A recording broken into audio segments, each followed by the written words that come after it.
부산 기장군의 외곽, 짭조름한 바다 내음이 희미하게 섞여 들어오는 산자락 끝에 연화사라는 작은 절이 자리 잡고 있습니다. 겉으로 보기에는 여느 시골의 평범한 사찰과 다를 바 없어 보이지만 이곳은 지역 사람들에게는 마음의 안식처와도 같은 특별한 장소였습니다. 화려한 단청이나 웅장한 불상은 없었지만 매일 아침 피어오르는 밥 짓는 냄새와 따스한 온기가 그 빈자리를 채우고 있었기 때문입니다. 이곳에서는 하루도 빠짐없이 무료 급식이 이루어졌고 갈 곳 없는 노인들과 하루 벌어 하루를 사는 고단한 이웃들이 이곳에서 따뜻한 국 한 그릇으로 지친 몸과 마음을 달래곤 했습니다. 이 작은 절을 15년째 묵묵히 지키고 있는 주지스님, 법명 지혜. 50대 중반의 나이인 그는 언제나 깨끗하게 세탁된 회색 승복을 입고 누구에게나 온화한 미소를 짓는 인물이었습니다. 하지만 그를 자세히 들여다본 사람들은 입을 모아 말하곤 했습니다. 스님의 눈 깊은 곳에는 도저히 읽어낼 수 없는 깊은 심연이 자리 잡고 있다고 말입니다. 그의 손은 경전을 넘길 때는 나비가 앉은 듯 섬세했지만 장작을 패거나 무거운 쌀가마니를 옮길 때는 마치 거친 파도를 헤쳐온 뱃사람처럼 투박하고 단단했습니다. 그는 평소 말이 거의 없었지만 가끔 던지는 한마디에는 사람의 폐부를 찌르는 듯한 묵직한 지혜가 담겨 있어 많은 이들이 그에게 삶의 길을 묻곤 했습니다. 하지만 정작 지혜 스님 자신의 과거에 대해 아는 사람은 아무도 없었습니다.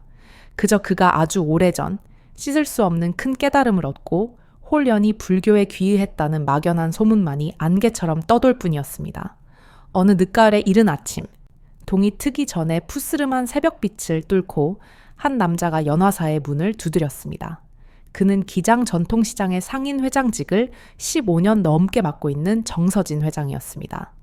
60이 넘은 나이에도 언제나 꼿꼿한 허리와 활기찬 목소리로 시장을 누비던 그였지만 이날 그의 어깨는 천근만근의 바위를 얹은 듯 무겁게 쳐져 있었고 얼굴에는 며칠 밤을 뜬 눈으로 지샌 듯한 초췌함이 가득했습니다.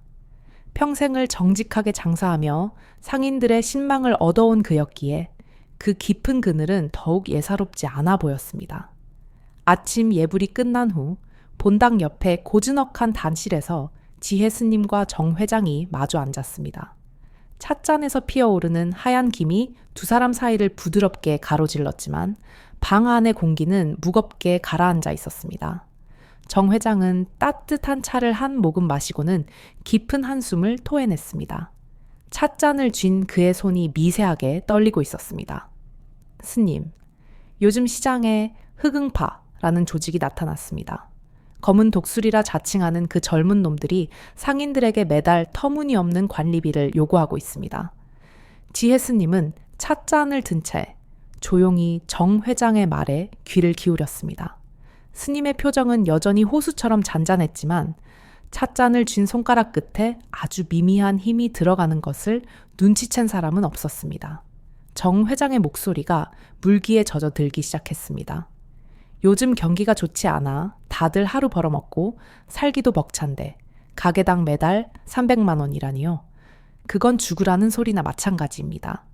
지난주에는 생선 장사하는 김 할머니가 돈이 없다고 사정했더니 그놈들이 그날 팔려고 내놓은 생선을 전부 바닥에 내동댕이 치고 짓밟아 버렸습니다. 평생을 비린내 맡아가며 자식들 키워낸 그 굽은 허리에 노인이 바닥에 주저앉아 우는데 제가 회장이면서도 아무것도 해줄 수가 없어서 피가 거꾸로 솟는 것 같았습니다. 정 회장의 주름진 얼굴에는 분노와 무력감이 뒤섞인 눈물이 맺혔습니다.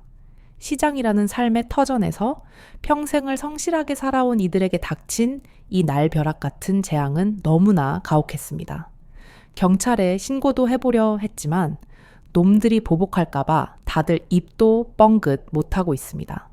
그놈들의 대장이라는 배지훈이란 놈, 눈빛이 사람이 아닙니다. 마치 굶주린 짐승 같아요. 스님, 저희가 어찌해야 합니까? 그냥 그들이 달라는 대로 주고 숨죽여 살아야 합니까? 지혜 스님은 잠시 눈을 감았습니다. 다실 밖에서는 아침을 알리는 풍경 소리가 바람에 흔들려 댕 하고 천가하게 울려 퍼졌습니다. 스님은 깊은 명상에 잠긴 듯 미동도 하지 않았습니다. 그의 머릿속에서는 20년 전 자신이 묻어두었던 피비린내, 나는 과거의 기억이 아주 잠시 스쳐 지나갔을지도 모릅니다. 폭력과 공포가 사람을 어떻게 망가뜨리는지, 그리고 그 공포에 굴복했을 때 어떤 지옥이 펼쳐지는지를 그는 누구보다 잘 알고 있었습니다. 이윽고 지혜 스님이 천천히 눈을 떴습니다. 그 눈빛은 방금 전보다 훨씬 깊고 단단해져 있었습니다. 그는 찻잔을 내려놓으며 낮지만 힘있는 목소리로 입을 열었습니다. 회장님, 불의한 요구에는 단호하게 거절하셔야 합니다.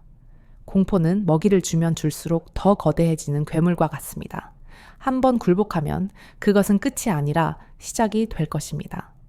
그의 목소리에는 단순한 위로를 넘어선 어떤 확신과 결기가 서려 있었습니다. 그것은 마치 수많은 전장을 겪어낸 장수만이 가질 수 있는 흔들리지 않는 태산과도 같은 무게감이었습니다. 세상의 악은 선량한 사람들이 침묵할 때 가장 번성합니다. 지금 두려움에 떨며 돈을 건네주면 그들은 다음 달에는 더 큰 것을 요구할 것이고 그 다음에는 시장 전체를 그리고 여러분의 영혼까지 집어삼키려 들 것입니다. 정 회장님과 상인분들이 하나로 뭉쳐서 두려움을 떨치고 단호하게 아니오 라고 말해야 합니다. 비바람이 몰아쳐도 뿌리 깊은 나무들이 서로 얽혀 있으면 결코 뽑히지 않는 법입니다. 정 회장은 스님의 말에 잠시 멍하니 그를 바라보았습니다. 지금까지 느껴보지 못한 어떤 뜨거운 기운이 가슴 밑바닥에서부터 솟구쳐 오르는 것을 느꼈습니다. 단순히 참으라는 말이 아니었습니다. 싸우라는 말, 아니 지키라는 말이었습니다. 자신들의 존엄과 삶을 지키라는 그 말에 정 회장의 눈빛이 흔들리던 촛불에서 타오르는 횃불처럼 변하기 시작했습니다. 스님, 말씀이 맞습니다. 우리가 땀 흘려 번 돈을 그런 놈들에게 뺏길 수는 없습니다. 그건 우리 삶을 부정하는 짓입니다. 정 회장의 눈에 결의의 빛이 스쳐 지나갔습니다. 그는 찻잔을 내려놓고 주먹을 꽉 쥐었습니다. 쭈글쭈글한 그의 손등 위로 푸른 핏줄이 도드라졌습니다. 제가 너무 나약했습니다. 내일 당장 상인들을 모아 긴급회의를 열겠습니다. 우리가 뭉치면 그들도 함부로 하지 못하겠지요. 부처님의 가르침 중에 자신을 지키는 것이 곧 타인을 지키는 것이라는 말이 있다고 들었습니다. 저희의 생계를 지키는 것은 정당한 일이니까요. 지혜 스님은 빙그레 미소를 지으며 고개를 끄덕였습니다. 그의 미소는 따뜻했지만 그 눈은 창밖의 먼 산을 응시하고 있었습니다. 마치 다가올 거대한 먹구름을 미리 내다보고 있는 듯 스님의 눈가에는 알 수 없는 쓸쓸함과 비장함이 동시에 감돌았습니다. 부디 무사하시기를 기원하겠습니다, 회장님. 하지만 명심하십시오. 가장 어두운 밤이 지나야 새벽이 오는 법입니다. 고난이 따르더라도 물러서지 마십시오. 정 회장은 새로운 결의의 참 표정으로 스님에게 깊이 합장하고 자리에서 일어났습니다. 그가 문을 열고 나갈 때 아침 햇살이 다실 안으로 쏟아져 들어와 두 사람이 마시던 찻잔을 비추었습니다. 찻잔 속에 남은 찬물이 햇빛을 받아 반짝였지만 그 빛은 어딘가 모르게 서늘하고도 위태로워 보였습니다. 그것은 기장 바닥을 뒤흔들 그리고 지혜 스님이라는 한 인간의 운명을 송두리째 뒤바꿀 거대한 사건의 서막이었습니다. 보이지 않는 운명의 톱니바퀴는 이미 끼익 소리를 내며 돌아가기 시작했습니다. 그리고 그 중심에는 20년이라는 긴 세월 동안 깊은 산사에 봉인되어 있었던 한 남자의 슬픈 전설이 깨어날 준비를 하고 있었습니다. 다음날 아침, 기장시장 한 구석에 위치한 낡은 상인회 사무실에는 형광등 불빛 아래 팽팽한 긴장감이 감돌고 있었습니다. 창밖으로는 이른 아침부터 생선을 나르고 채소를 다듬는 시장의 분주한 소음이 들려왔지만 좁은 회의실 안은 마치 폭풍 전야처럼 무거운 침묵만이 가득했습니다. 정서진 회장은 떨리는 손으로 마이크를 잡고 상인들 앞에 섰습니다. 그들 대부분은 평생을 이곳에서 쭈그리고 앉아 장사만 해온 거친 손마디와 구분 등을 가진 노인들이었습니다. 두려움에 질린 눈동자들이 정 회장의 입만을 바라보고 있었습니다. 정 회장은 지혜 스님이 해주었던 말을 떠올리며 뱃속 깊은 곳에서부터 용기를 끌어올렸습니다. 여러분, 우리는 더 이상 물러설 곳이 없습니다. 오늘 우리가 1,000원을 내주면 내일은 10,000원을 달라고 할 것입니다. 우리가 평생 피땀 흘려 지켜온 이 가게들은 우리 자식들의 밥줄이자 우리 인생 그 자체입니다. 깡패 놈들에게 돈을 바치며 노예처럼 살 것인지 아니면 당당한 주인으로 살 것인지 결정해야 합니다. 저는 거부하겠습니다. 죽는 한이 있어도 그들에게 단돈 10원 한 장 주지 않을 것입니다. 정 회장의 결의에 참 목소리는 처음에 미약하게 떨렸지만 이내 단단한 바위처럼 회의실을 울렸습니다. 상인들의 눈빛이 조금씩 변하기 시작했습니다. 두려움이 있던 자리에 분노와 오기가 차오르기 시작했습니다. 생선가게 김할머니가 먼저 손을 들었고 이내 건어물 가게 최씨, 채소가게 박씨가 고개를 끄덕였습니다. 그렇게 기장시장의 상인들은 생애 처음으로 거대한 폭력 앞에 저항이라는 깃발을 꽂았습니다. 그 결의의 결과는 즉각적이고 참혹했습니다. 이틀 뒤 배지훈이 이끄는 신흥폭력 조직 흑응파의 조직원들이 시장을 들이닥쳤습니다. 검은 가죽 점퍼를 입고 쇠파이프를 든 건장한 사내들이 시장 입구를 가로막자 활기차던 시장은 순식간에 공포의 도가니로 변했습니다. 그 선두에는 배지훈의 오른팔이자 잔혹하기로 소문난 행동대장 한진우가 서 있었습니다. 그는 껌을 씹으며 비릿한 웃음을 흘렸습니다. 상인들이 약속한 대로 돈을 내놓지 않고 문을 걸어 잠그거나 등을 돌리자 한진우의 표정이 일그러졌습니다. 이 늙은이들이 단체로 미쳤나? 감히 누구 말을 거역해? 한진우는 곧장 정서진 회장의 건어물 가게로 향했습니다. 정 회장은 가게 앞을 막아서며 지팡이를 짚고 꼿꼿이 서 있었습니다. 그의 다리는 후들거리고 있었지만 눈빛만은 물러서지 않았습니다. 돌아가시오. 우리는 당신들에게 줄 돈 따위 없소. 여기는 우리 삶의 터전이지 당신들 놀이터가 아니란 말이오. 정 회장의 외침이 시장통에 울려 퍼졌습니다. 하지만 그 말이 끝나기도 전에 한진우의 무자비한 주먹이 정 회장의 얼굴을 강타했습니다. 퍽 하는 둔탁한 소리와 함께 정 회장의 낡은 안경이 바닥으로 튕겨나갔고 그는 힘없이 쓰러졌습니다. 주변에서 상인들의 비명과 울음소리가 터져 나왔지만 흑응파 조직원들은 아랑곳하지 않고 쓰러진 정 회장을 에워싸고 발길질을 해대기 시작했습니다. 차가운 시멘트 바닥 위로 붉은 피가 흘러내려 시장 바닥에 물기와 섞여 번져 나갔습니다. 그것은 단순한 폭력이 아니었습니다. 공포를 심어주기 위한 본보기식 처형이나 다름없는 잔인한 짓밟힘이었습니다. 회장님, 아이고, 사람 죽네. 상인들이 달려들려 했지만 쇠파이프를 든 조직원들의 위협에 막혀 발만 동동 구를 수밖에 없었습니다. 한진우는 피투성이가 된 정 회장의 멱살을 잡고 들어 올려 귀에 대고 속삭였습니다. 잘 들어, 늙은이. 이건 경고야. 다음번엔 이 시장 전체가 불바다가 될 줄 알아. 그들이 떠난 뒤 시장은 죽은 듯 고요해졌습니다. 오직 구급차의 사이렌 소리만이 정막을 찢으며 다가왔습니다. 화면이 바뀌어 병원 복되는 소독약 냄새가 진동하고 있었습니다. 늦은 밤 지혜 스님은 무거운 발걸음으로 병실을 찾았습니다. 그의 손에는 정성스럽게 포장된 과일 바구니가 들려 있었지만 승복자락 끝은 미세하게 떨리고 있었습니다. 병실 문을 열자 온몸에 붕대를 감고 산소호흡기에 의지해 힘겹게 숨을 몰아쉬는 정서진 회장의 처참한 모습이 눈에 들어왔습니다. 오른쪽 눈은 심하게 부어올라 뜰 수조차 없었고 깁스를 한 팔다리는 그날의 폭력이 얼마나 무자비했는지를 말해주고 있었습니다. 스님은 침대 옆 의자에 조용히 앉았습니다. 평소 흔들림 없던 그의 눈동자가 심하게 요동쳤습니다. 죄책감, 자신이 건넨 용기라는 말이 이 선량한 노인을 사지로 내몬 것은 아닌가 하는 뼈아픈 후회가 가슴을 찔렀습니다. 회장님, 스님의 낮은 목소리에 정 회장이 힘겹게 눈을 떴습니다. 퉁퉁 부은 입술을 달싹이며 그가 오히려 스님을 위로하려 애썼습니다. 스님, 오셨습니까? 죄송합니다.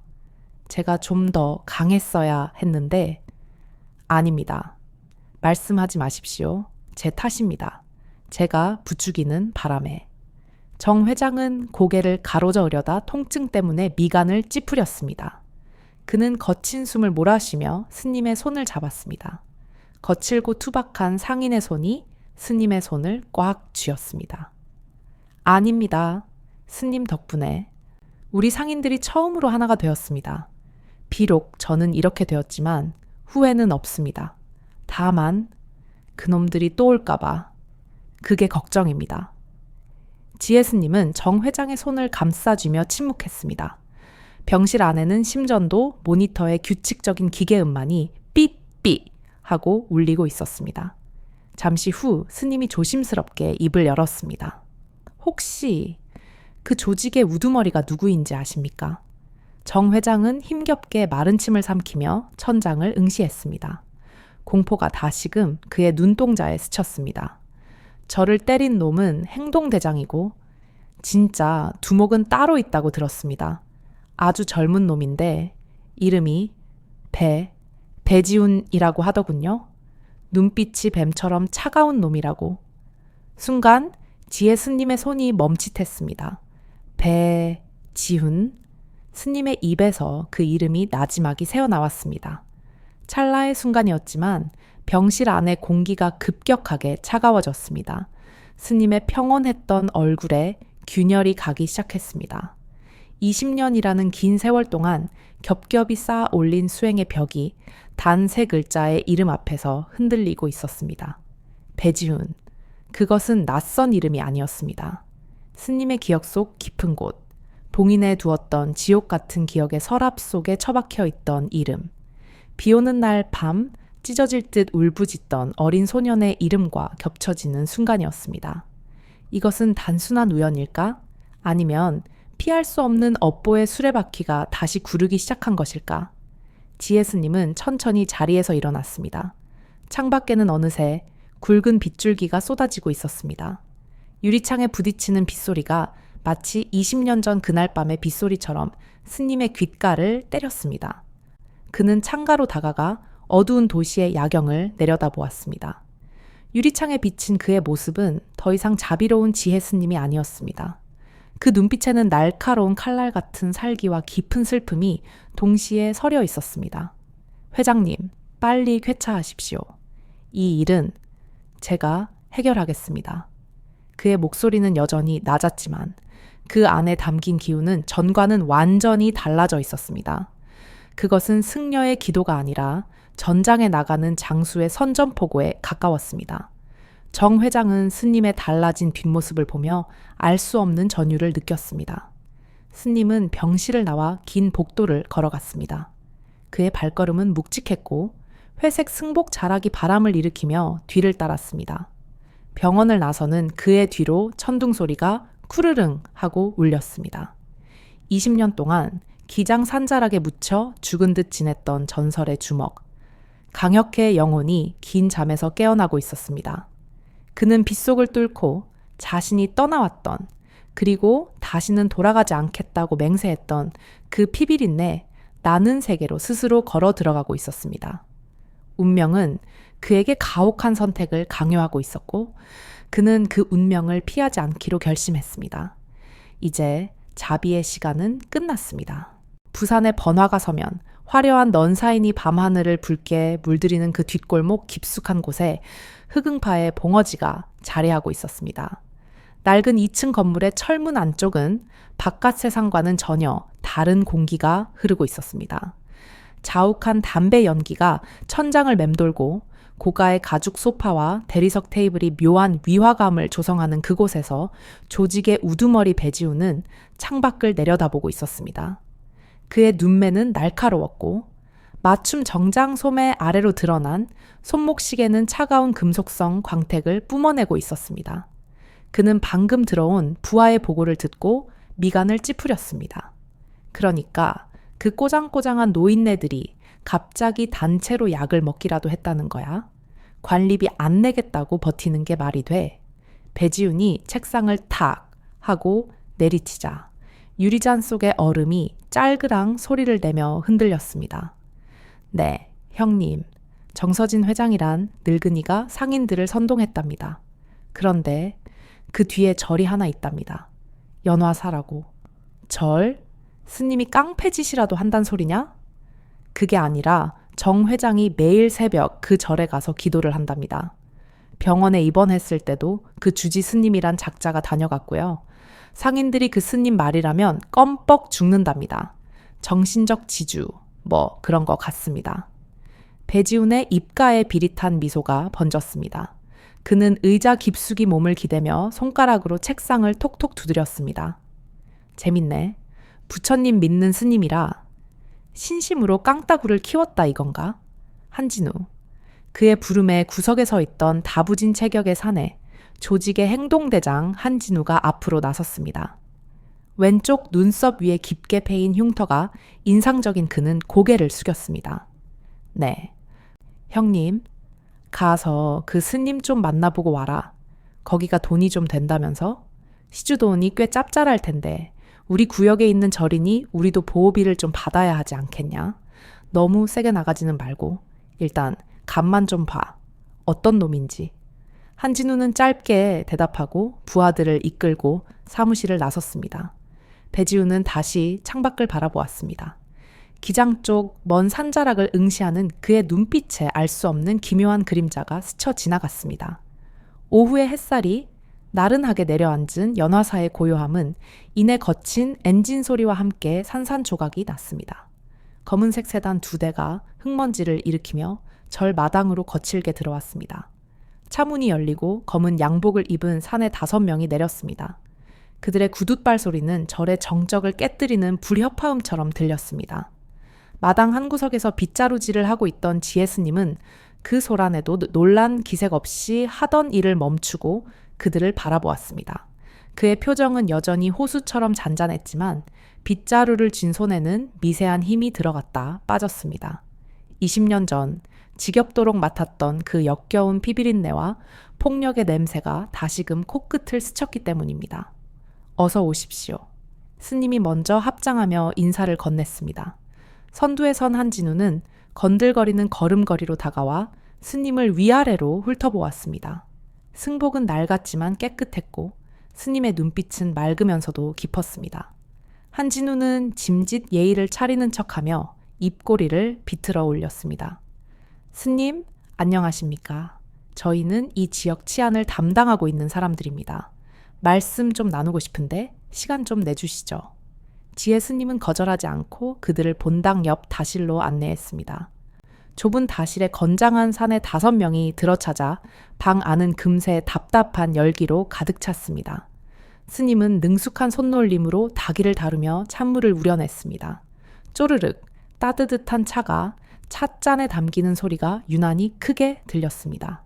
한진우는 찻잔을 받아 들고는 향을 맡는 척하다가 탁자 위에 거칠게 내려놓았습니다. 찬물이 튀어 테이블 볼을 적셨습니다. 본론만 말합시다. 스님이 시장 상인들한테 헛바람을 넣으셨다면서요? 관리비 내지 말라고. 지혜 스님은 자신의 차를 한 모금 마신 뒤 천천히 찻잔을 내려놓았습니다. 헛바람이란요. 그분들은 그저 정당한 땀의 대가를 지키려는 것뿐입니다. 남의 것을 탐하지 말라는 것은 부처님의 가르침 이전의 인간의 도리입니다. 한진우의 표정이 굳어졌습니다. 말 한마디 한마디에 뼈가 있는 스님의 태도가 거슬렸습니다. 도리? 하, 스님? 세상 물정 모르시는 소리 하시네. 우리가 그 시장을 지켜주니까 장사를 할 수 있는 겁니다. 그리고 말입니다. 여기 연화사도 우리 구역에 속해 있습니다.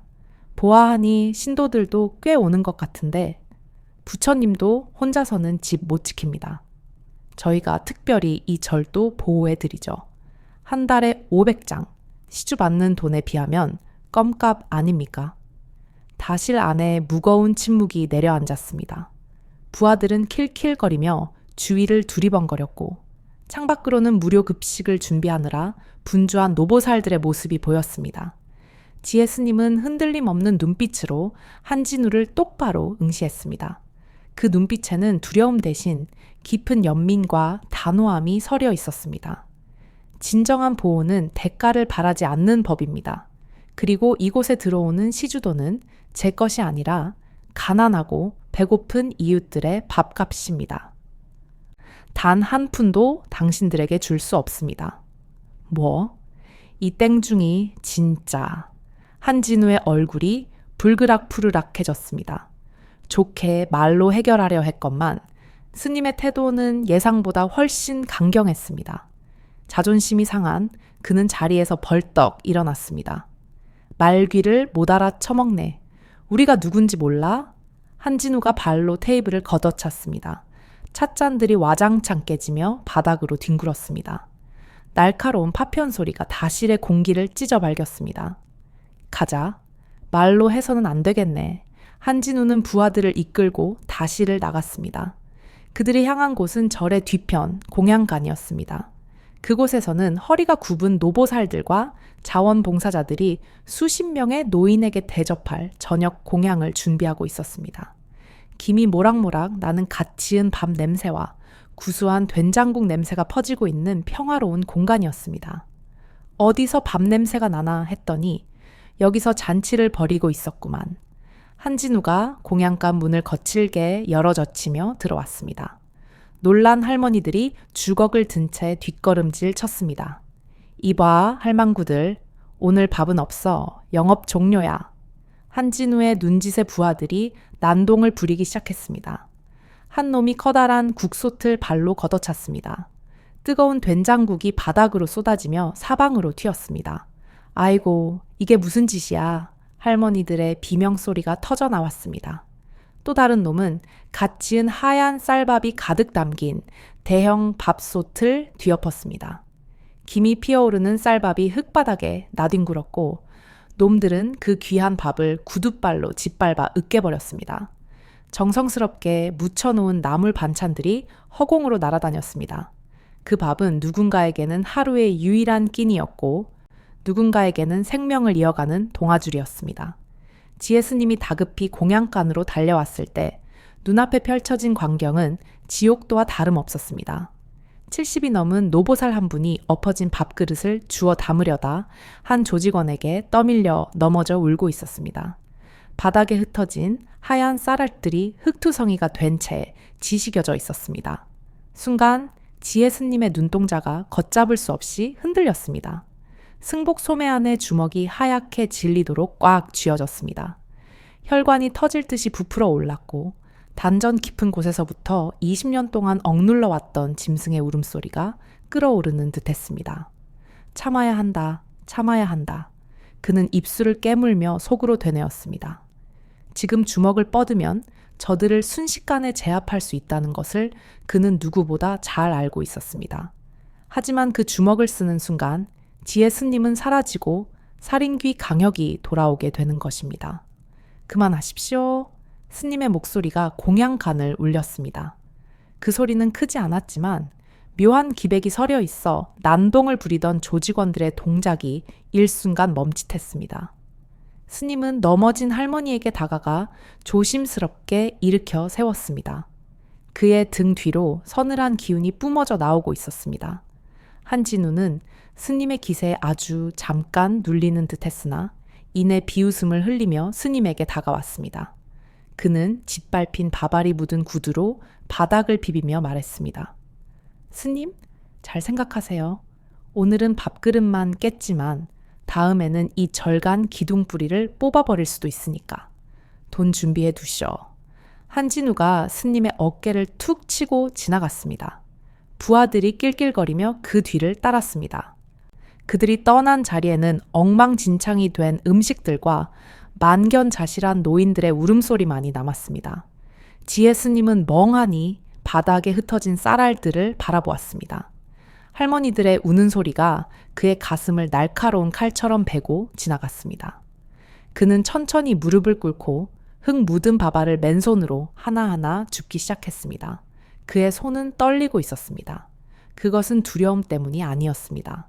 그것은 억제할 수 없을 만큼 차오르는 분노, 그리고 다시는 돌아가고 싶지 않았던 그 어두운 세계가 자신을 부르고 있다는 서글픈 예감 때문이었습니다.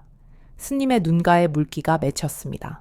하지만 그 눈물 너머 그의 눈동자 깊은 곳에서는 이미 꺼진 줄 알았던 불꽃이, 아주 차갑고 위험한 푸른 불꽃이 다시 타오르기 시작하고 있었습니다. 폭력은 더 큰 폭력을 부른다는 진리를 누구보다 잘 알지만 폭력 없이는 지킬 수 없는 소중한 것들이 짓밟히는 현실 앞에서 한 인간의 고뇌는 깊어져만 갔습니다. 이것은 단순한 소란이 아니었습니다. 잠자던 용의 영린을 건드린 돌이킬 수 없는 파국의 시작이었습니다. 며칠 뒤 연화새는 폭풍 전의 고요함처럼 위태로운 평화가 잠시 찾아왔습니다. 오후의 햇살이 대웅전의 처마 끝에 걸려 길게 그림자를 드리우고 있었고 지혜 스님은 마당에서 천천히 쌀이 빗자루를 움직이고 있었습니다. 쓱쓱 규칙적으로 들리는 빗자루 소리는 마치 흐트러진 스님의 마음을 쓸어 담으려는 수행의 소리처럼 들렸습니다. 하지만 그의 빗질은 여느 때와 달리 아주 미세하게 빨라졌다 느려지기를 반복하고 있었습니다. 지난번 공양간 사건 이후 스님의 내면에서는 끊임없이 과거의 악마가 속삭이고 있었기 때문입니다. 마당 한 구석, 늙은 느티나무 아래 벤치에는 퇴원한 정서진 회장이 앉아 있었습니다. 아직 얼굴의 붓기가 차에 빠지지 않았고 오른팔에는 깁스를 하고 있었지만 그는 굳이 아픈 몸을 이끌고 저를 찾았습니다. 불안한 마음에 집에만 있을 수가 없었기 때문입니다. 그는 걱정스러운 눈빛으로 스님을 바라보며 물었습니다. 스님, 정말 괜찮겠습니까? 그놈들 눈빛이 예사롭지 않았습니다. 반드시 다시 올 겁니다. 지혜 스님은 빗자루질을 멈추지 않은 채 담담하게 대답했습니다. 회장님, 걱정하지 마십시오. 모든 것은 인연의 흐름대로 흘러갈 뿐입니다. 피할 수 없는 비라면 맞아야 하고 지나가야 할 바람이라면 견뎌야겠지요. 스님의 말이 채 끝나기도 전이었습니다. 절 입구 쪽에서 거친 엔진 소리와 함께 타이어가 자갈을 지시기는 소리가 들려왔습니다. 이번에는 2대가 아니었습니다. 검은색 승합차와 세단 여러 대가 절 마당을 점령하듯 밀고 들어왔습니다. 차 문이 열리고 쏟아져 나온 사내들은 좋기 20명은 되어 보였습니다. 그들의 손에는 각목과 야구 방망이가 들려 있었고 얼굴에는 살기가 가득했습니다. 연화사의 평화로운 공기는 순식간에 차갑게 얼어붙었습니다. 선두에는 지난번 굴욕을 당하고 돌아갔던 한진우가 서 있었습니다. 그의 눈은 도끼로 번들거리고 있었습니다. 그는 스님을 보자마자 비릿한 웃음을 지으며 외쳤습니다. 스님, 저희가 또 왔습니다. 오늘은 밥그릇 깨러 온 게 아닙니다. 아주 저를 통째로 접수하러 왔으니까. 한진우의 신호에 따라 조직원들이 일사불란하게 흩어졌습니다. 일부는 공양간으로, 일부는 종무소로, 그리고 가장 덩치 큰 놈들은 본당인 대웅전으로 향했습니다. 지혜 스님은 빗자루를 벽에 기대어 놓고 그들 앞을 막아서려 했지만 한진우가 스님의 앞을 가로막으며 깐죽거렸습니다. 오호, 스님은 거기 계시오. 구경이나 하시라고. 그 사이 대웅전 안으로 들어간 조직원들이 불단 위에 놓인 경전들을 바닥으로 쓸어버리기 시작했습니다. 수백 년을 이어온 지혜의 기록들이 먼지를 일으키며 바닥에 나뒹굴었습니다. 와장창 소리와 함께 향로가 엎어지고 촛대가 부러졌습니다. 신성해야 할 법당은 순식간에 아수라장으로 변했습니다. 법당 구석에서 기도를 올리던 노보살들은 비명을 지르며 서로를 부둥켜 안고 떨었습니다. 그때 벤치에 앉아있던 정서진 회장이 힘겹게 몸을 일으켰습니다. 이 천벌을 받을 놈들 당장 그만두지 못해. 정 회장은 깁스한 팔을 부여잡고 비틀거리며 대웅전 계단을 올랐습니다. 불의를 보고 참지 못하는 그의 성정은 부상 입은 몸보다 앞섰습니다. 대웅전 입구에서 낄낄거리고 있던 한진우가 정 회장을 보며 눈을 가늘게 떴습니다. 아니, 이게 누구야? 아직 덜 맞아서 병원에서 기어 나온 거야. 이 영감님이 진짜 죽고 싶나? 한진우는 귀찮다는 듯 손에 쥐고 있던 쇠파이프를 툭툭 치며 정 회장에게 다가갔습니다. 정 회장은 지팡이를 들어 그를 막으려 했지만 건장한 조폭을 당해낼 리 만무했습니다. 한진우는 정 회장의 지팡이를 발로 차 날려버리고는 무방비 상태가 된 정 회장의 얼굴을 향해 주먹을 치켜들었습니다. 이번엔 병원이 아니라 장례식장으로 보내주마.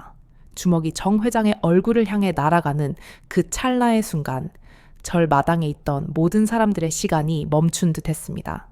노보살들은 눈을 질끈 감았고 정 회장 또한 체념한 듯 고개를 돌렸습니다. 탁! 둔탁한 타격음 대신 무언가가 단단하게 맞부딪히는 소리가 허공을 갈랐습니다. 정 회장이 슬며시 눈을 떴을 때 그는 자신의 눈을 의심했습니다. 언제 움직였는지조차 볼 수 없었던 지혜 스님이 정 회장의 앞을 막아서 있었습니다. 그리고 스님의 한 손은 한진우의 날아오는 주먹을 정확하게 그리고 가볍게 감싸쥐고 있었습니다. 스님의 손아귀 힘은 상상을 초월했습니다. 한진우가 팔을 빼내려 안간힘을 썼지만 스님의 손은 마치 강철 수갑처럼 그의 주먹을 옥죄고 있었습니다. 한진우의 얼굴이 당혹감과 고통으로 일그러졌습니다. 이거 안 놔. 그때 지혜 스님이 고개를 들었습니다. 항상 온화하고 자비로웠던 스님의 눈빛은 온데간데 없었습니다. 그 자리에는 20년 전 부산 뒷골목을 피로 물들였던 전설의 주먹, 강혁회 서늘하고 날카로운 눈빛만이 번뜩이고 있었습니다. 깊은 심연에서 깨어난 용의 눈동자였습니다. 내가 경고했을 텐데. 스님의 목소리는 지옥에서 들려오는 듯 낮고 차가웠습니다. 이곳은 기도하는 곳이지. 너희 같은 짐승들이 날뛰는 곳이 아니다. 위협을 느낀 한진우가 비명을 질렀습니다. 뭐 해? 이 땡중 놈 죽여. 그의 외침에 대웅전 안에 있던 조직원 셋과 마당에 있던 놈들이 일제히 스님을 향해 달려들었습니다. 한 놈이 품에서 잭나이프를 꺼내 스님의 옆구리를 찔러 들어왔습니다. 하지만 그 칼날은 허공을 가를 뿐이었습니다. 지혜 스님의 움직임은 마치 흐르는 물과 같았습니다. 그는 최소한의 동작으로 상체를 비틀어 칼을 피함과 동시에 상대의 손목을 낚아채 관절을 꺾었습니다. 우둑 소리와 함께 비명이 터져 나왔고 스님은 그 반동을 이용해 달려드는 다른 놈의 명치를 정확하게 가격했습니다. 그것은 싸움이 아니었습니다. 그것은 일방적인 훈육이자 고도로 정제된 무술의 향연이었습니다.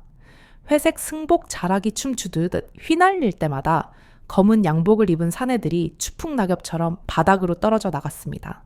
스님은 주먹을 크게 휘두르지도 발길질을 요란하게 하지도 않았습니다. 상대의 힘을 역이용하여 중심을 무너뜨리고 급소를 정확히 제압하는 절제된 동작들. 그것은 20년 동안 참선과 수행으로 다져진 내공이 과거의 실전 경험과 합쳐져 만들어낸 완벽한 무위의 경지였습니다. 강목을 휘두르는 놈의 팔을 잡아당겨 제풀에 넘어지게 하고 뒤에서 덮치는 놈은 보지도 않고 발을 걸어 넘어뜨렸습니다. 불과 1분도 채 되지 않아 대웅전 앞마당에는 신음하며 나뒹구는 조직원들로 가득 찼습니다. 놀라운 것은 그 누구도 뼈가 부러지거나 피를 흘리는 치명상을 입지 않았다는 점이었습니다. 스님은 그들을 제압했을 뿐 파괴하지는 않았습니다. 그것이 그가 지키고자 했던 마지막 선이었습니다. 마지막으로 한진우만이 덜덜 떨며 서 있었습니다. 그는 자신의 눈앞에서 벌어진 일을 믿을 수가 없었습니다. 평범한 중인 줄 알았는데 이 사람은 인간의 범주를 넘어선 괴물이었습니다. 당신 정체가 뭐야? 한진우가 뒷걸음질 치며 물었습니다. 지혜 스님은 대답 대신 천천히 그에게 다가갔습니다. 스님의 발걸음 한 번에 한진우는 2걸음씩 물러났습니다. 스님은 바닥에 떨어진 정 회장의 지팡이를 주워 먼지를 털어낸 뒤 정 회장에게 정중히 건넸습니다. 그리고 다시 한진우를 향해 돌아섰습니다. 스님의 눈에서 살기가 거두어지고 다시 깊은 연민의 빛이 돌아와 있었습니다. 돌아가라. 그리고 너희 두목에게 전해라. 스님의 목소리가 대웅전을 울렸습니다. 업보는 반드시 돌아온다고. 그가 누구든 피할 수 없는 인연이라면 내가 기다리고 있겠다고. 한진우는 공포에 질려 아무 말도 하지 못하고 넘어진 부하들을 일으켜 세워 도망치듯 절을 빠져나갔습니다. 차들이 흙먼지를 일으키며 사라진 뒤 연화새는 다시 무거운 침묵이 찾아왔습니다. 정서진 회장은 멍하니 스님을 바라보았습니다. 방금 자신이 본 것이 현실인지 꿈인지 분간이 가지 않았습니다. 스님, 도대체... 지혜 스님은 흐트러진 승복을 단정하게 정리하고는 깊은 한숨을 내쉬었습니다. 그의 등은 조금 전의 무적 같은 모습과 달리 어딘가 작고 쓸쓸해 보였습니다. 그는 흩어진 경전들을 하나씩 주워 담으며 나지막이 읊조렸습니다. 이제 정말로 피할 수 없게 되었습니다. 회장님, 잠시 저를 비워주시는 게 좋겠습니다. 곧 진짜 폭풍이 몰려올 겁니다. 스님의 시선은 멀리 산 아래 배지훈이 있는 도심 쪽을 향하고 있었습니다. 20년 전 묻어두었던 피의 역사가 이제 막 다시 쓰이기 시작했습니다. 한진우와 부하들이 혼비백산하여 도망쳐온 곳은 서면의 흑응파 사무실이었습니다. 찢어진 양복과 퉁퉁 부어오른 얼굴, 그리고 공포에 질려 사시나무 떨듯 떠는 그들의 모습은 부산 바닥을 주름잡던 조직의 위용과는 거리가 멀었습니다. 배지훈은 소파에 깊숙이 몸을 파묻은 채 믿을 수 없다는 표정으로 한진우의 보고를 듣고 있었습니다. 형님, 그 스님 사람이 아닙니다. 무술이 우리가 알던 수준이 아닙니다. 마치 영화에서나 보던 고수 같았습니다. 손 하나 까딱 안 하고 우리 애들을 다 눕혔다니까요. 한진우의 목소리는 여전히 떨리고 있었습니다. 배지훈은 천천히 자리에서 일어났습니다. 그의 눈빛이 기이하게 번뜩였습니다. 그것은 단순한 분노가 아니었습니다. 자신의 부하들이 당했다는 자존심의 상처와 더불어 산속에 처박혀 있다는 그 늙은 중이 도대체 누구길래 이런 힘을 숨기고 있는 것인지에 대한 강렬한 호기심과 본능적인 경계심이 뒤섞인 눈빛이었습니다. 배지훈은 책상 위에 놓인 재떨이를 집어 던져 박살을 냈습니다. 쪽팔려서 어디 가서 말도 못하겠네. 깡패 새끼들이 절강 가서 중 한 명한테 깨지고 와? 내가 직접 간다. 애들 다 집합시켜. 해가 뉘엿뉘엿 넘어가기 시작할 무렵 연화사의 저녁 예불 준비가 한창이던 시각. 산사의 고즈넉함은 다시 한번 깨졌습니다. 이번에는 차원이 달랐습니다. 수십 대의 검은 세단이 꼬리를 물고 산길을 올라왔고 절 입구부터 마당까지 검은 양복을 입은 사내들이 빽빽하게 들어찼습니다. 좋기 50명은 넘어 보이는 흑응파의 전 병력이 총출동한 것이었습니다.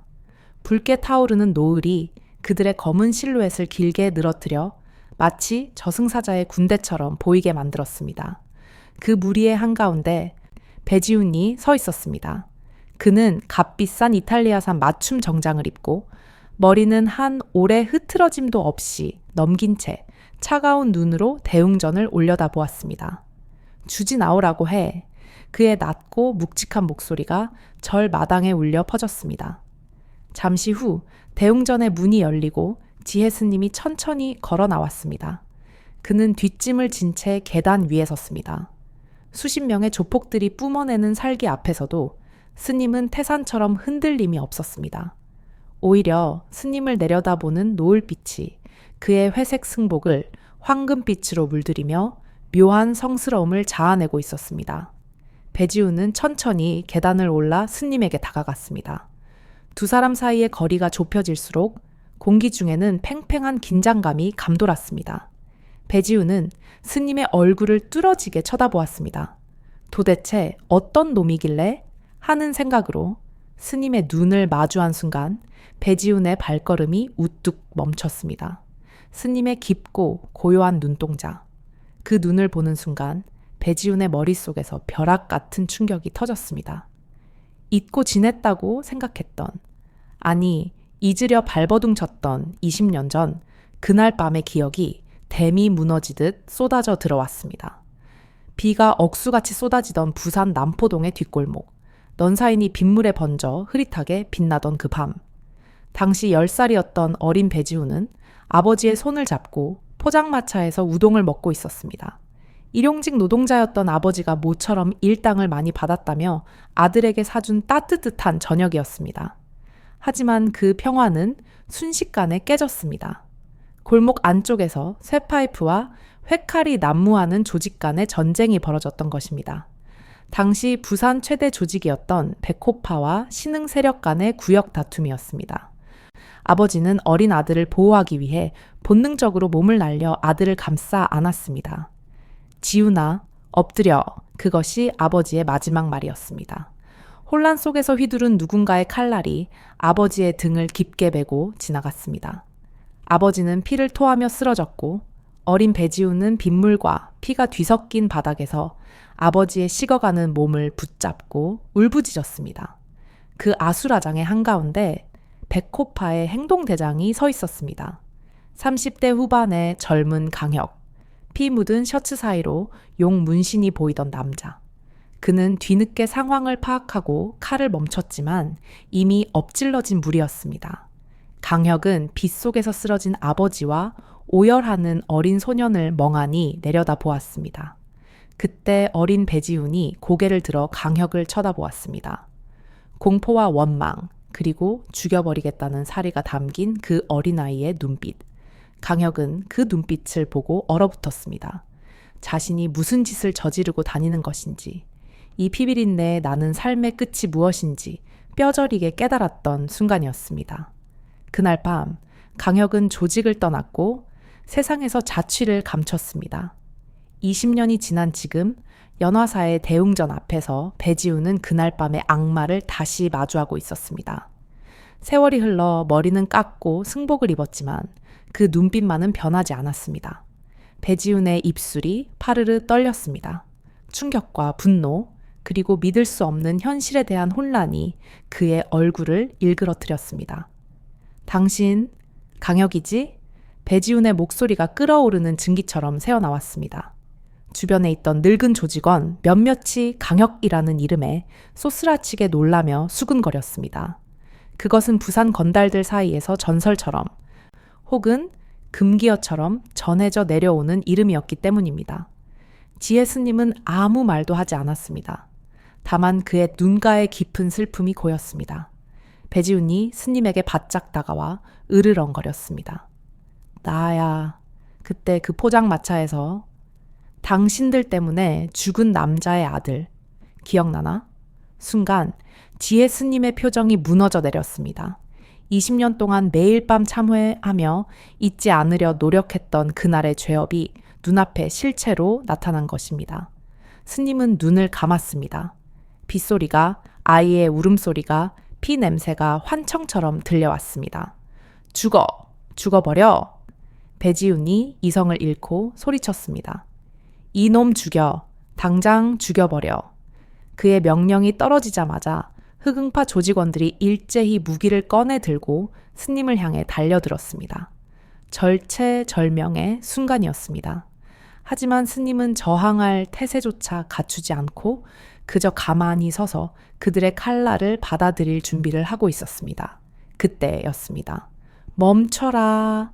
우렁찬 고함 소리와 함께 절 입구 쪽에서 또 다른 무리의 사내들이 들이닥쳤습니다. 그들은 흑응파와는 달랐습니다. 머리가 희끗한 중년의 사내들이었지만 그들에게서 뿜어져 나오는 기세는 묵직하고도 압도적이었습니다. 그 선두에는 현재 부산 유통업계의 큰손이자 과거 백호파의 2인자였던 공태식이 서 있었습니다. 공태식이 이끄는 30여 명의 사내들이 순식간에 스님과 흑응파 사이를 가로막고 섰습니다.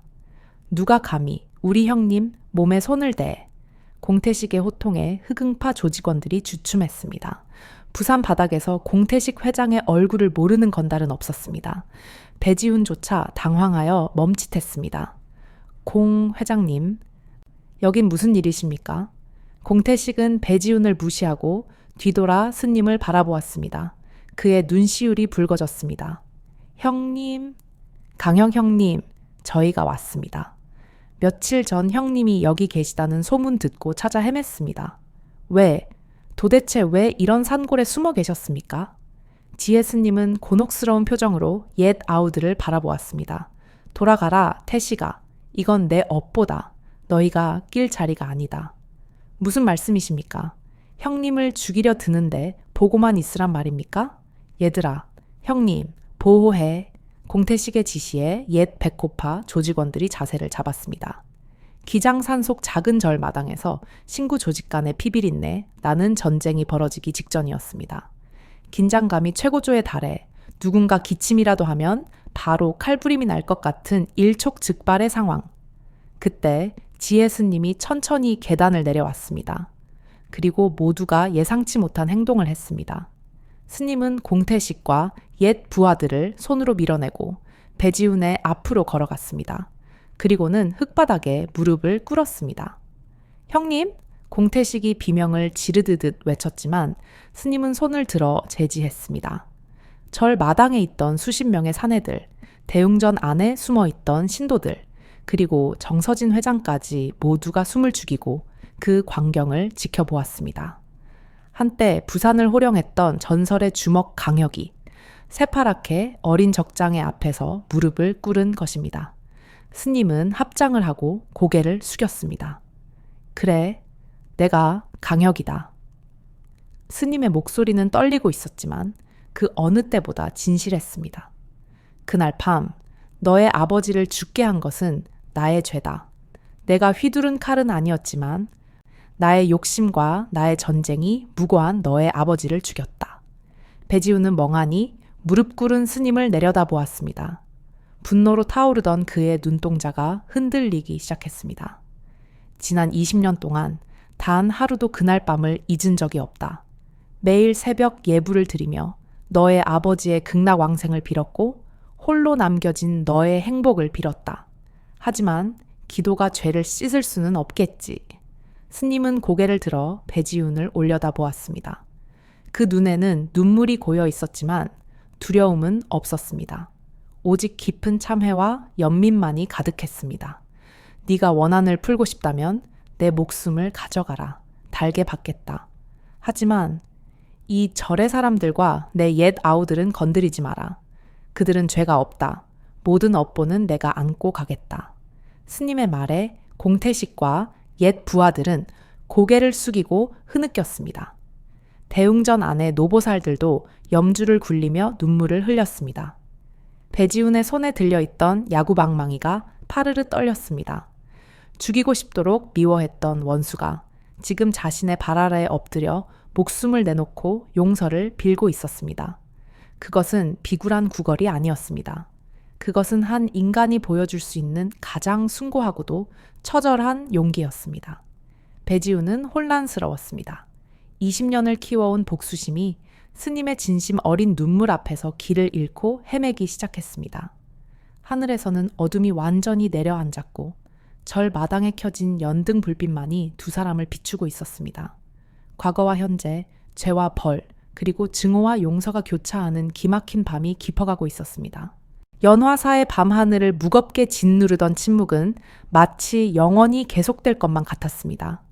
배지훈의 손에 들려있던 야구방망이가 힘없이 바닥으로 떨어졌습니다.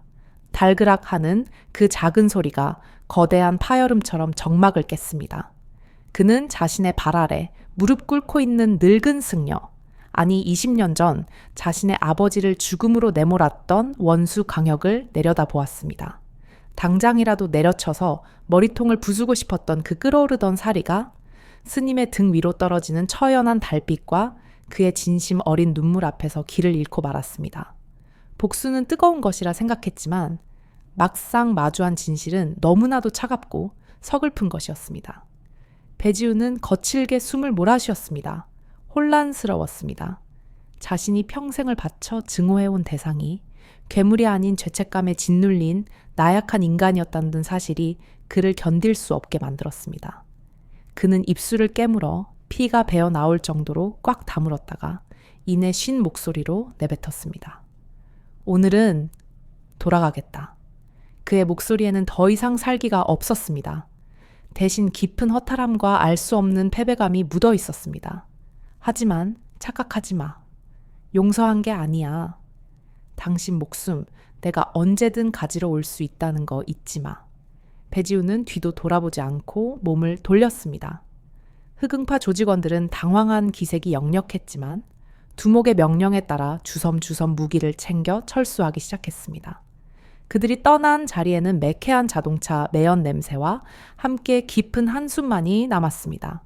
공태식과 옛 부하들이 스님을 일으키려 했지만 지혜 스님은 한동안 그 자리에 그대로 무릎 꿇은 채 멀어지는 자동차 불빛을 바라보며 움직이지 않았습니다. 그것은 20년을 기다려온 사죄의 시작일 뿐이었습니다. 그날 이후 며칠 동안 서면의 흑응파 사무실에는 무거운 침묵만이 감돌았습니다. 배지우는 사무실 밖으로 한 발자국도 나오지 않았습니다. 그는 어두운 방 안에서 술잔만 기울이며 창밖을 내다보았습니다. 20년 전의 기억과 며칠 전 절 마당에서의 기억이 뒤섞여 그를 괴롭혔습니다. 아버지를 잃은 그날 밤의 비명소리와 자신의 앞에서 무릎 꿇고 울던 늙은 승려의 모습이 겹쳐지며 머리가 터질 것만 같았습니다. 그러던 어느 비 오는 오후였습니다. 사무실 문이 조용히 열리고 부하 조직원이 겁에 질린 표정으로 들어왔습니다. 형님, 그 스님이 오셨습니다. 배지훈의 눈이 커졌습니다. 올 것이 왔구나. 그는 손에 들고 있던 위스키 잔을 내려놓았습니다. 들여보내. 잠시 후 지혜 스님이 사무실 안으로 들어섰습니다. 그는 여전히 그 낡은 회색 승복 차림이었습니다. 화려한 가죽 소파와 값비싼 술병들이 즐비한 유흥가의 사무실 풍경과 단아하고 소박한 스님의 모습은 기묘한 부조화를 이루고 있었습니다. 스님은 젖은 우산을 한쪽에 세워두고 배지훈의 맞은편 의자에 조용히 앉았습니다. 두 남자 사이에는 탁자 하나를 두고 20년의 세월과 씻을 수 없는 피의 강이 흐르고 있었습니다. 용기가 가상하군. 제 발로 호랑이 굴에 들어오다니. 죽으러 왔나? 배지훈이 빈정거렸지만 스님의 표정은 흔들림이 없었습니다. 죽는 것은 두렵지 않다. 다만 죽기 전에 네가 반드시 알아야 할 것이 있어서 왔다. 지혜 스님은 품 안에서 누렇게 바랜 낡은 서류 봉투 하나를 꺼내 탁자 위에 올려놓았습니다. 봉투 모서리는 닳고 닳아 있었고 겉면에는 빗물인지 눈물인지 모를 얼룩이 져 있었습니다. 이게 뭐야? 네가 살아온 시간들의 기록이다. 배지우는 의심스러운 눈초리로 봉투를 집어들었습니다. 봉투를 열자 안에서 쏟아져 나온 것은 낡은 통장 사본들과 영수증 그리고 편지들이었습니다. 그는 무심코 서류 하나를 집어들었습니다. 20년 전 날짜가 찍힌 은행 송금 내역서였습니다. 받는 사람 이름에는 배지훈의 어머니 이름이 적혀 있었고 보낸 사람은 익명으로 되어 있었습니다. 배지훈의 손이 떨리기 시작했습니다. 다음 장 또 다음 장을 넘길 때마다 그의 얼굴색이 하얗게 질려갔습니다. 어머니가 암 수술을 받았던 병원비 영수증, 배지훈이 고등학교를 다닐 때 납부된 학비 내역, 대학 입학금, 그리고 생활비가 끊길 때마다 입금되었던 지원금들, 배지훈은 기억하고 있었습니다. 아버지가 돌아가신 후 어머니와 단둘이 남겨져 막막했던 그 시절, 하늘이 도운 것처럼 결정적인 순간마다 누군가의 도움을 받았던 기억들. 어머니는 늘 돌아가신 아빠가 하늘에서 우리를 지켜주는 거야 라고 말씀하셨습니다. 그런데 그 모든 기록이 지금 이 봉투 안에 들어있었습니다. 이게 왜 당신한테 있어? 배지훈의 목소리가 심하게 떨렸습니다. 지혜 스님은 창밖의 빗줄기를 바라보며 나지막이 입을 열었습니다. 조직을 떠나고 절에 들어간 뒤 나는 속죄할 방법을 찾았다. 하지만 이미 죽은 사람은 돌아올 수 없었지. 그래서 남겨진 너희 모자를 찾는데 1년이 걸렸다.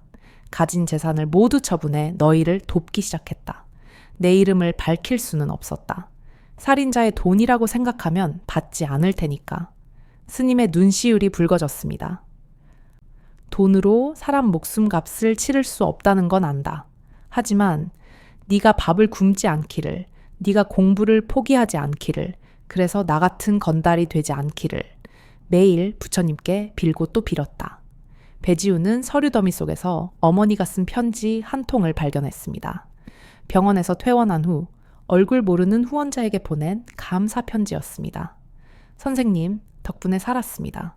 우리 지훈이 훌륭하게 키워서 은혜 갚겠습니다.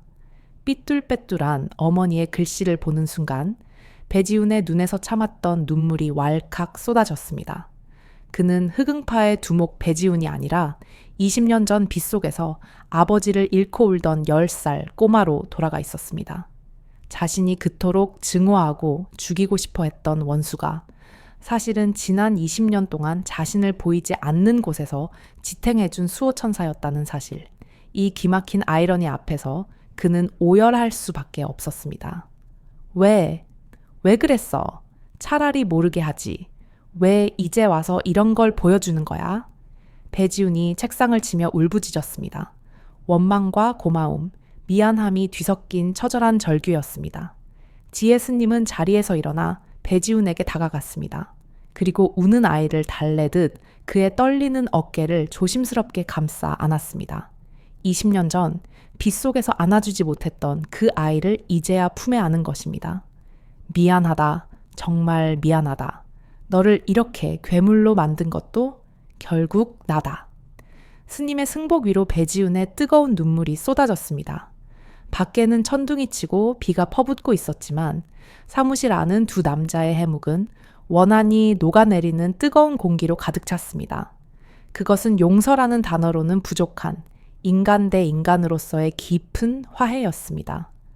한참을 그렇게 울던 배지훈이 진정된 후 두 사람은 마주 앉아 차가운 물 한 잔을 나누어 마셨습니다. 배지훈의 눈은 퉁퉁 부어 있었지만 그 안에 담겨있던 도끼는 씻은 듯이 사라져 있었습니다.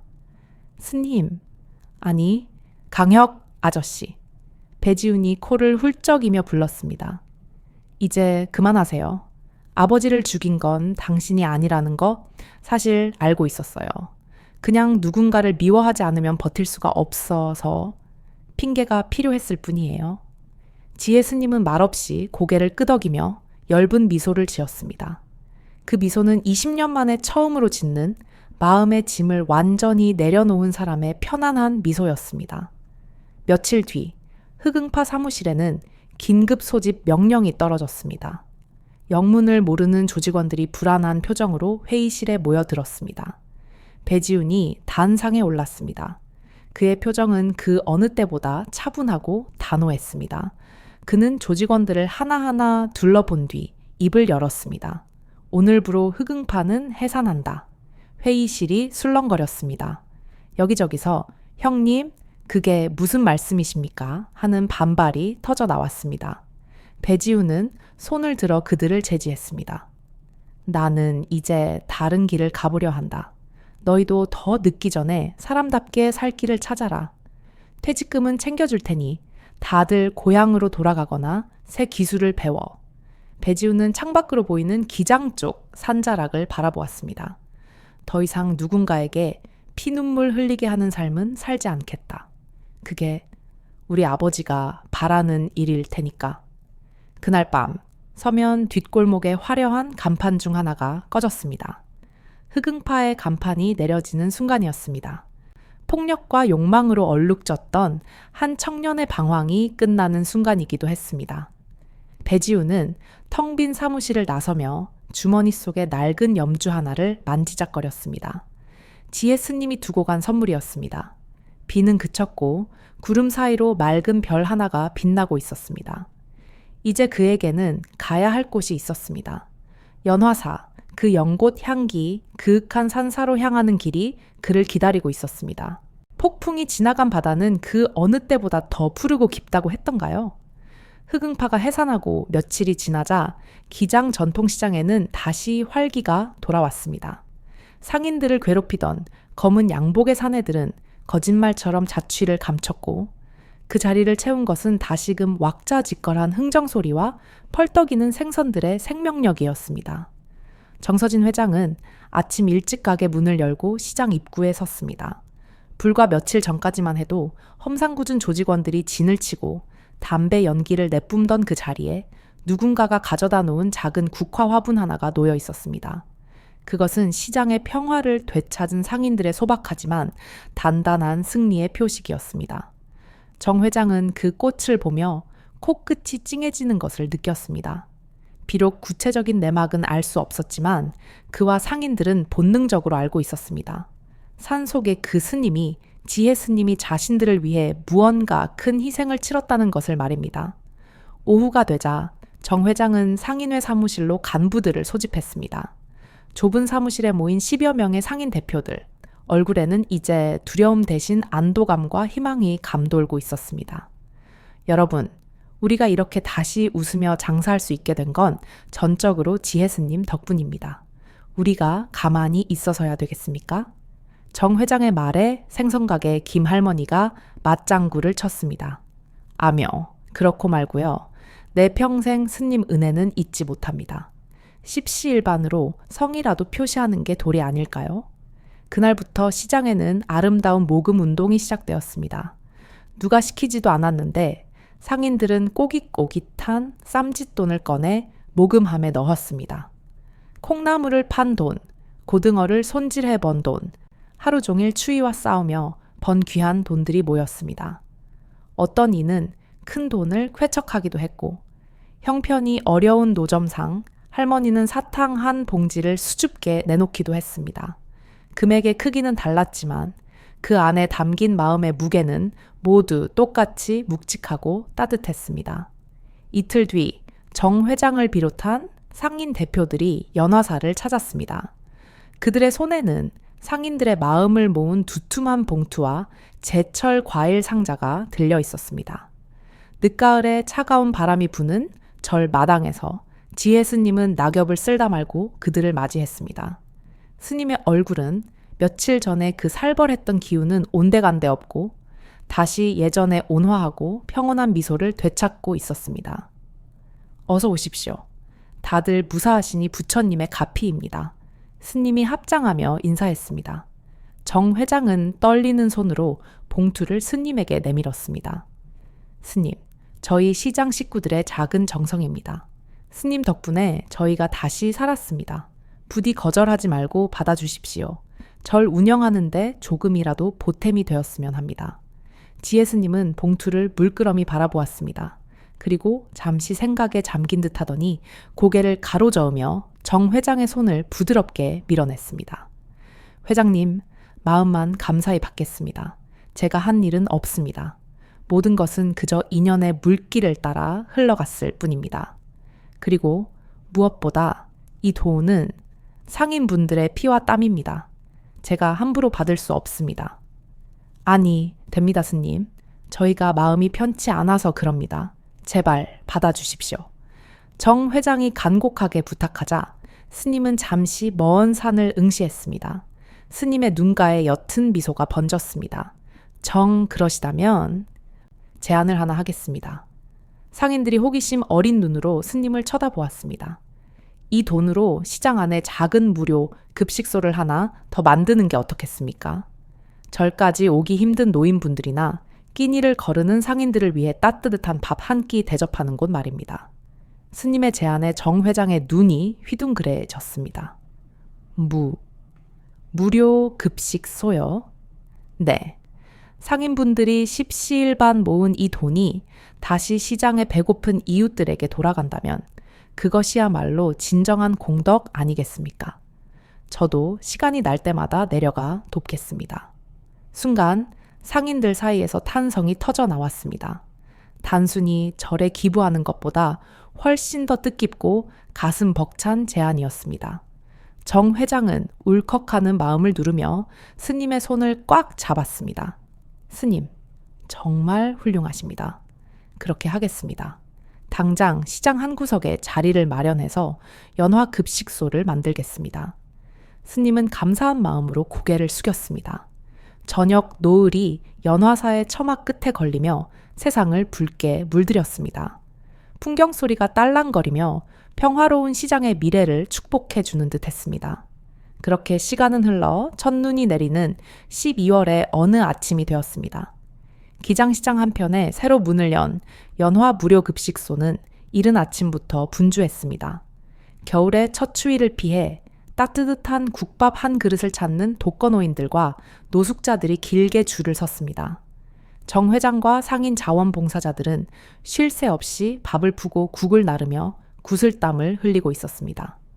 그때 급식소의 미닫이 문이 드르륵 열리며 한 남자가 들어왔습니다.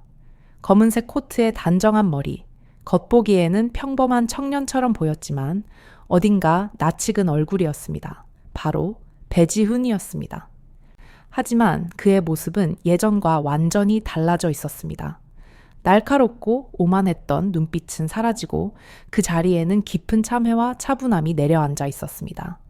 값비싼 명품 정장 대신 수수한 옷차림을 한 그는 쭈뼛거리며 급식소 안으로 들어왔습니다. 급식소를 관리하던 김할머니는 그가 누구인지 알아보지 못한 채 반갑게 맞이했습니다. 어서 오세요. 식사하러 오셨나요? 배지우는 고개를 가로저으며 쑥스러운 듯 목을 만지작거렸습니다. 아니요, 저 일손이 부족하다고 해서 봉사하러 왔습니다. 어머, 정말요? 마침 설거지할 사람이 없어서 곤란했는데 잘 됐네. 저기 벽에 걸린 앞치마 입고 주방으로 들어와요. 배지우는 조용히 고개를 끄덕이고 낡은 분홍색 앞치마를 서툰 솜씨로 둘러맸습니다. 그리고 주방 구석의 개수대 앞에 섰습니다. 한때 부산 뒷골목을 호령하며 야구방망이와 회칼을 쥐었던 그의 손에는 이제 거친 수세미와 고무장갑이 들려 있었습니다. 그는 묵묵히 산더미처럼 쌓인 식판을 닦기 시작했습니다. 차가운 물에 손이 시려왔지만 그는 멈추지 않았습니다. 그릇 하나하나를 닦아낼 때마다 자신의 과거에 묻은 얼룩도 함께 씻겨 내려가기를 기도하는 듯 했습니다. 점심시간이 되자 급식소는 발 디딜 틈 없이 붐볐습니다. 배지우는 설거지를 끝내고 배식대 앞으로 나왔습니다. 그가 국자 가득 따뜻한 시래기국을 퍼서 쟁반에 담아 건네자 허리가 굽은 할아버지가 고맙수 총각 복 받을 거야 하며 인사를 건넸습니다. 배지우는 순간 멈칫했습니다. 평생 욕설과 비명소리만 들어왔던 그에게 고맙다는 말은 낯설지만 가슴 뭉클한 울림이었습니다. 그는 어색하게 미소를 지으며 고개를 숙였습니다. 맛있게 드세요. 어르신. 그때 급식소 입구에 지혜 스님이 나타났습니다. 스님은 주방 쪽을 바라보다가 앞치마를 두르고 밥을 푸고 있는 배지훈과 눈이 마주쳤습니다. 밥솥의 하얀 김 사이로 두 남자의 시선이 얽혔습니다. 주변의 소음이 순간 사라진 듯 했습니다. 배지훈은 국자를 든 채 잠시 멍하니 서 있다가 천천히 그리고 정중하게 스님을 향해 허리를 굽혀 인사했습니다. 그것은 두목이 승려에게 하는 인사가 아니었습니다. 길을 잃었던 양이 자신을 이끌어준 목자에게 혹은 아들이 아버지에게 보내는 존경과 감사의 인사였습니다. 지혜 스님 역시 따뜻한 눈빛으로 그를 바라보며 합장으로 답했습니다. 말은 필요 없었습니다. 그 짧은 눈빛 교환 속에 수많은 이야기와 용서, 그리고 새로운 시작에 대한 약속이 담겨 있었습니다.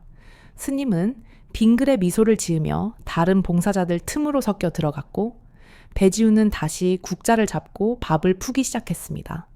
그의 얼굴에는 더 이상 그림자가 없었습니다. 한 달이 지난 어느 저녁 지혜 스님과 정서진 회장은 연화사 뒷산 언덕에 올라 시장을 내려다보고 있었습니다. 붉은 노을이 지고 산자락을 따라 내린 첫눈이 하얗게 빛나고 있었습니다. 멀리 시장통에서는 급식소의 따뜻한 불빛이 새어나오고 있었고 그 창문 너머로 늦게까지 남아서 뒷정리를 하는 배지훈의 모습이 희미하게 보였습니다. 허허, 사람 팔자 모른다더니 저 험악했던 양반이 저렇게 변할 줄 누가 알았겠습니까? 정 회장이 혀를 내두르며 감탄했습니다. 처음엔 못 알아봤습니다. 그런데 눈빛이 완전히 딴 사람이 되었더군요. 스님, 정말 기적 같은 일입니다. 지혜 스님은 뒷짐을 진 채 흐뭇한 표정으로 그 불빛을 바라보았습니다. 기적이 아닙니다, 회장님. 본래 사람의 마음 속에는 부처와 야수가 함께 살고 있지요. 어느 쪽에 먹이를 주느냐에 따라 모습이 달라질 뿐입니다.